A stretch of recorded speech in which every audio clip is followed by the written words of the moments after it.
At issue this week, school cuts avoided. The mayor announces a new plan to save hundreds of positions, but it took some negotiating and a journey to get there. And midterm strategy. The chairman of the Republican National Committee stops by to talk about how he thinks his party will fare in hotly contested races in our area and where he'd suggest President Trump pay a visit. And the district attorney taking a walk and taking a request right to the mayor, Sherelle Parker's door. How the mayor responded. NBC10 At Issue starts now. I'm Lauren Mayk. Welcome to NBC10 At Issue. This past week, Philadelphia Mayor Sherelle Parker announced a new plan to save hundreds of school positions in Philadelphia. She has promised funding for the next 5 years as the school district faces a massive deficit. The money will help save 340 positions. The administration has identified places it can cut to find the funds, but the hope is that it won't need to make those cuts and instead will be able to find a recurring revenue source. If you're asking us what the vehicle will be, we don't know what the vehicle will be. But I will tell you this, Philadelphia, everything is on the table.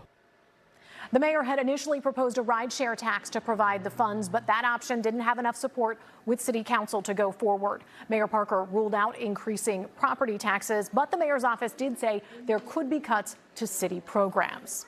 Here now to discuss the new school funding solution, we are joined by Donna Cooper. She is the former executive director of Children First, and she recently retired from that organization, which advocates for kids. Pat Loeb is a reporter for KYW News Radio who covers City Hall. And Reverend Sean James is the pastor at Salt and Light Church and is a member of Power Interfaith. Thank you all for joining us. We were all together at sort of the beginning of this budget process, so it felt right to come together now to talk about what has transpired and what happens next. And Donna, let me start with you because it has been an evolution to get to this point. The mayor, the city council president, the superintendent, they say, you know, they've got a plan now that will save those school positions. Are you comfortable with where this landed? Look, I think there were many great outcomes. This is one of them. So I'm very excited that the positions have been saved. I'm very excited that council unified behind saving the positions, as did the mayor. I mean, this doesn't often happen in Philadelphia where there's a consensus that we have to stand behind the public schools. So I'm very excited about that. It sets us up for a really tough year next year. Council's on the record saying they want these funds to be recurring. Next year is going to be a big question. They have the money this year. They said they're going to keep it there next year, and we're going to have to obviously cajole people and inspire them to make sure they live up to that commitment next year.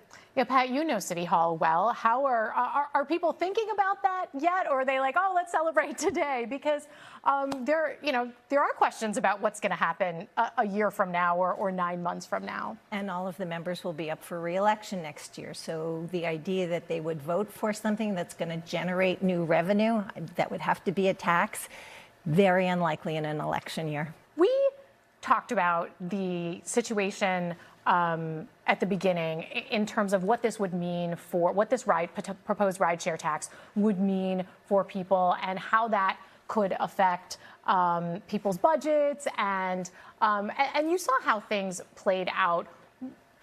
How did you feel about how this played out and the decisions that were made?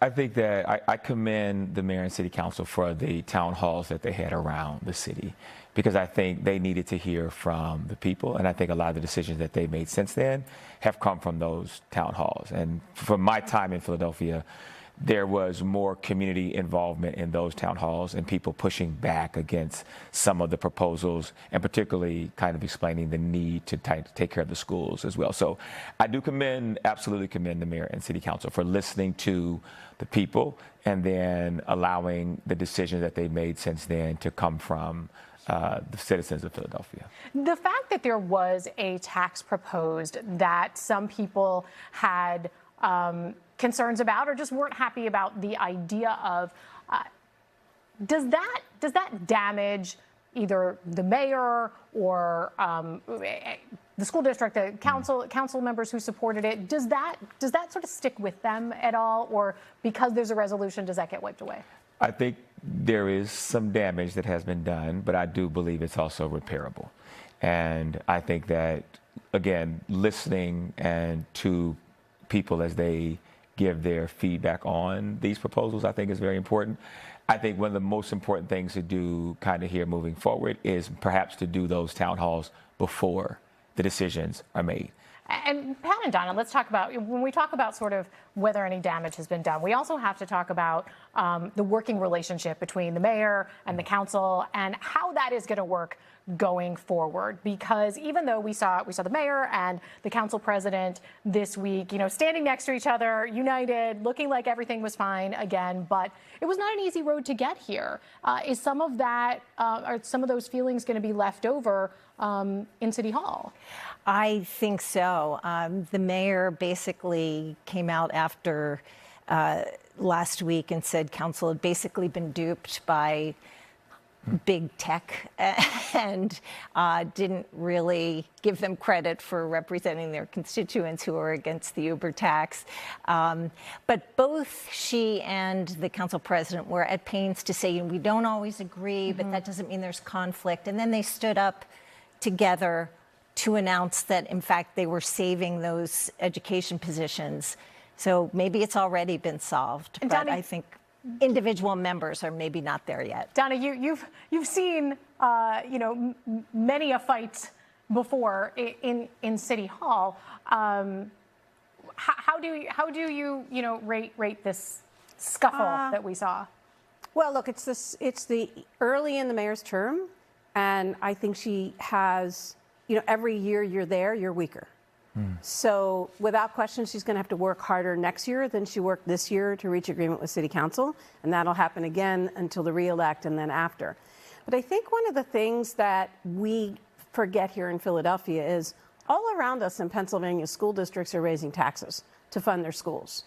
And we have an allergic reaction here to raising taxes for our schools. And in the case of Philadelphia, it has to come from City Council. But every school district around us is raising taxes to make it possible to sustain their staff or to avoid cuts. And in fact, in the town hall meetings, lots of people talked about the fact that they were willing to support a tax, an Uber tax or another tax for their schools, and a lot of people talked about supporting the schools. So I think there was not the unanimity against the tax that is being presented, in my experience. But people hate taxes. People just hate taxes. And it's never going to be popular to pass one. Could the mayor and city council have approached this in different ways, like town halls ahead of time and things like that? Sure. Do I think it was fatal? No. But regardless of the fight this year, the longer you're in, the more you have to work as a mayor to build consensus. And Reverend James, let me ask you about that idea of a tax, because it could come back up again. Mayor Parker did leave the door open to the possibility. There's also been some talk about, could it be proposed, could a rideshare tax be proposed that maybe went to SEPTA instead? And SEPTA is something that this city relies on as well. Do you think people could be more open to that in terms of making that connection between rideshare tax transit? Yeah, I completely agree that when it comes to supporting the schools, that's one of the areas that you're going to get the most support for taxes. People are going to be like, we want the schools to be better, so we're willing to pay it. So I would say, yes, absolutely. I think that with anything, getting out ahead of something, explanation, getting people on board, getting the right people on board even especially, I think is really important. I agree, there is going to have to be taxes to support our schools. And I think most people would support those taxes. I think a clear explanation ahead of time as to who, where, what, why would help more people look at this positively and then be in support of it. All right, we'll have to leave it there. Donna Cooper, Pat Loeb, and Reverend Sean James, thank you so much. Appreciate your thoughts. Thank you. Thank you. Could we see President Trump on the campaign trail here in our area leading up to the fall? I'm talking midterm strategy with the chairman of the Republican National Committee. That's coming up.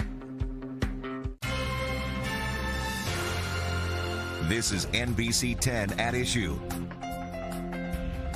With midterm races underway and multiple competitive districts in our area, it's going to be busy around here. When the chair of the Republican National Committee stopped in Philadelphia this past week, he stopped by our studios to talk about the campaign season that is just getting started. Here's part of my interview with RNC Chairman Joe Gruters. Well, let's dive right in. You are in Philadelphia. You're in Pennsylvania, a swing state, a very important state for the midterms. Let me start there. What are you doing in Pennsylvania?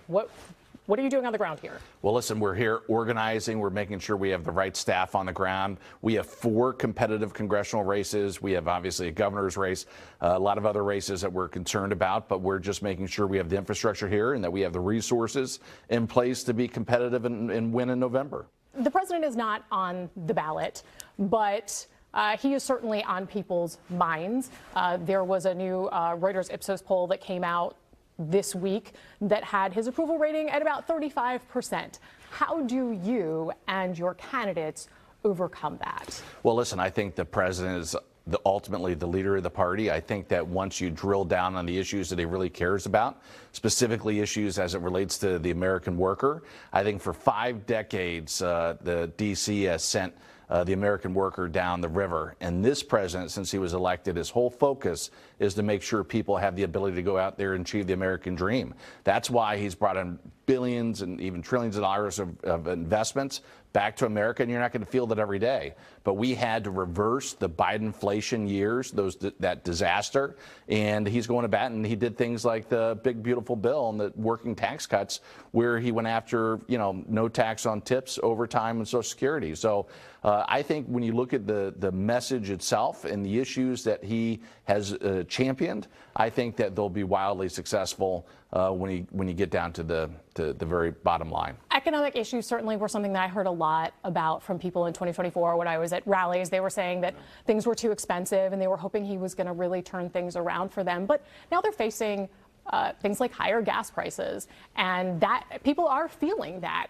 How quickly do you need those gas prices to come up, and how much of a problem is it going to be for you if they stay over $4 throughout the summer? I was talking to the president last week in the Oval Office about this, and he understands the pain that people are suffering out there with the high cost of gas prices and other issues. It's a temporary issue. I think that he's doing everything he possibly can to end the conflict in Iran, to make sure we bring back the focus of affordability and make sure we get gases down at the pump, and make sure that if you look at egg prices and other prices, he has done a great job of lowering prices. But yes, people feel that all around. And his main focus is to, like I said, it's to make sure that people can afford things, that he can get the economy back on track. And he's proven that he can. I always say he's the economic champion of the world. If anybody could do it, you've got to remember, just when Biden was in there, inflation was over 9%, gas prices were the highest it's ever been. And even with the conflict in Iran, we're still looking at lower gas prices than what they were. But yes, it doesn't. They're higher than they were a year ago. Yes, but yes, they are higher. And the president understands and feels and he has empathy for people. And my guess is, and I know this from talking to him, that he's doing everything he possibly can to get those prices down for people. He's got other stuff to deal with also, just when it comes to foreign policy, and I get that. For you, though, it's your job to think about the politics. I mentioned the summer. Summer driving season is already starting. People are making decisions about vacations. If those gas prices remain over $4 a gallon for the rest of the summer, are you in trouble when it comes to the fall? I think we're going to be okay, because at the end of the day, the president's the best showman that's ever lived, and he's the best showman that's ever existed in our party. He's willing to go basically door to door. We're going to barnstorm the country together. I guess we'll spend a lot of time. You expect to have him out on the trail? Oh, yes, and I expect to have him here in Pennsylvania quite a bit. What's interesting about Pennsylvania is you have 4 of the most competitive seats in the entire country when it comes to Congress, and because all the redistricting that's happened over the last decade. There's about 20 competitive seats in the whole country. Pennsylvania has 4 of them. So there's going to be a lot of resources spent here. There's going to be a lot of effort and time. And yes, the president's delivered these low propensity voters 3 times. He's proven he could do it. I know he'll be here and he'll be able to do it for us again. And hopefully that our candidates will be able to take advantage of it. If you could send him to one of those 4 districts to hold a rally, which one would it be? Congressman McKenzie. In the Lehigh Valley. That Yes. is actually in our area, in our market. Why? I think it's probably one of the more competitive districts, and I think that that's where you're going to have the biggest impact. But listen, my guess is we're going to be all over Pennsylvania. numerous times, and it's not going to just be the president. You're going to see many administrative officials. You're going to see many different Republican elected leaders come in here and offer support. The battle for the House comes down to just a couple of seats. We have a 2 or 3 seat advantage right now, and my guess is it will probably be the same either or when it comes to November. I think we're going to be successful. I think we have a chance to defy history because we have the right candidates in place. The 4 seats that are in Pennsylvania, they're all incumbents. They're all great candidates. We have the resources to put behind them. And then I think the messaging that the president has delivered for them has been on the money. Let me ask you about one of those races, another one that's in our area, which is Bucks County, and Congressman Brian Fitzpatrick. The message the president delivered on him recently was not very positive. How should President Trump's voters take that? Well, listen, we need to win all these seats, and so I respect and appreciate Congressman Fitzpatrick, and he's running his race, and the president's going to offer assistance and help to everybody, no matter who they are and where they're at. Congressman Fitzpatrick? At the end of the day, Fitzpatrick is a strong member of Congress, and we need him back in our delegation to make sure we have the majority. So we're going to do whatever we can to make sure he's successful. So when he goes against things like the DOJ fund and the ballroom and votes for the War Powers Act, you as RNC Chair Joe Gruters, what's your response when you hear those things? Listen, that's up to the voters of his district. He has to win his primary, and once he wins the primary, we don't play in primaries. The primary's over. So what we do is we carry the battle flag for all of our candidates. So including Fitzpatrick, including McKenzie, including the others, we're going to continue to work and fight for all of our candidates across the board to make sure that they're successful. For much more of my interview with RNC Chairman Joe Gruters, check out the latest episode of my Battleground Politics podcast. It's available on NBC10.com or wherever you get your podcasts. Do you guarantee that you're going to serve out the rest of the term that you're in right now? When I decided to run in 2017, this was not a year-long plan or even a 6-month plan. It wasn't. It's a yes or no question. It was, well, there might be a yes or no at the end of it. Larry Krasner talks about the message he's sending to Mayor Sherrell Parker and his own political future. This is NBC10 At Issue. District Attorney Larry Krasner says his walk to City Hall this past week saves a stamp. It also raises questions about where he's going. I was there as DA Krasner hand-delivered an open letter to Mayor Sherrell Parker. In it, he requested more than $5.5 million additional for his office. He also asked for more frequent meetings between the two of them to, quote, improve the quality of life for Philadelphia residents. I spoke with him as he went to the mayor's office. I'm going to take this letter, and I'm going to walk it over to City Hall. DA Larry Krasner at his office requesting more regular meetings with the mayor and asking her to reconsider a funding request. I think it's really important for Philadelphians to see the DAO is fighting to fund modern enforcement initiatives, programs that prioritize safety and prevention. The DA's letter pointing to a $5.6 million request to fund things including a repeat domestic violence offenders unit and hiring to combat crimes against seniors. It's time. It's either going to change now or, in my opinion, it won't be a good thing. The DA walking across the street to City Hall in a move he says will save a stamp, but also invited more questions about his political future and whether he'd run for mayor or Senate. The DA saying he has no plans, but he's left the door open. I'm also not ruling out learning how to do a wheelie on my bicycle and walk on my hands. You could shut it down, though. You could shut this talk down. You could shut down the talk of you potentially running for mayor or anything else. Or Senate. I believe in free speech. I think people are allowed to say what they want to say. We reached the mayor's floor. Do you guarantee that you're going to serve out the rest of the term that you're in right now? When I decided to run in 2017, this was not a year-long plan or even a 6-month plan. It wasn't. It's a yes or no question. It was, well, there might be a yes or no at the end of it. This, it was, and I say that respectfully to you, but it was a long process of seeing things develop. There was not a yes or a no at the end, but Krasner said he has to see what develops. As we arrived at the mayor's door, there was no answer, but he left the letter. Parker responding at an event in Kensington. His budget has increased by 55%. from FY22 until today, the budget for the district attorney's office has increased by 55%. I won't respond to anybody stunting. That's not what I will do. The DA also said he'd like to meet with you more often. Are you open to that? Let me say this to you, Lauren. You will meet a lot of people who know me, and they can say a lot of things about me, but having access to meet with me, I mean, the district attorney's office, along with my team, they meet on what, a weekly basis? If the district attorney is interested in meeting with me, he knows how to do that. I also talked with DA Krasner about his political future and the future of the Philadelphia Democratic Party. You can find that conversation on a recent episode of my Battleground Politics podcast. Just scan the QR code on your screen. Episodes are available on NBC10.com or wherever you get your podcasts. We'll be right back. This is NBC10 At Issue. The FIFA World Cup is underway, and Philadelphia is set to host its first World Cup match today. Ivory Coast will play at least 2 games in South Philadelphia. The first is today versus Ecuador. 5 more games will follow, ending with a round of 16 knockout match on Independence Day. You can also count on NBC10 to keep you up to date in the World Cup. We have a full guide to all the excitement on NBC10.com and the NBC10 app. That does it for this edition of NBC10 At Issue. Thanks for joining us. Have a great day.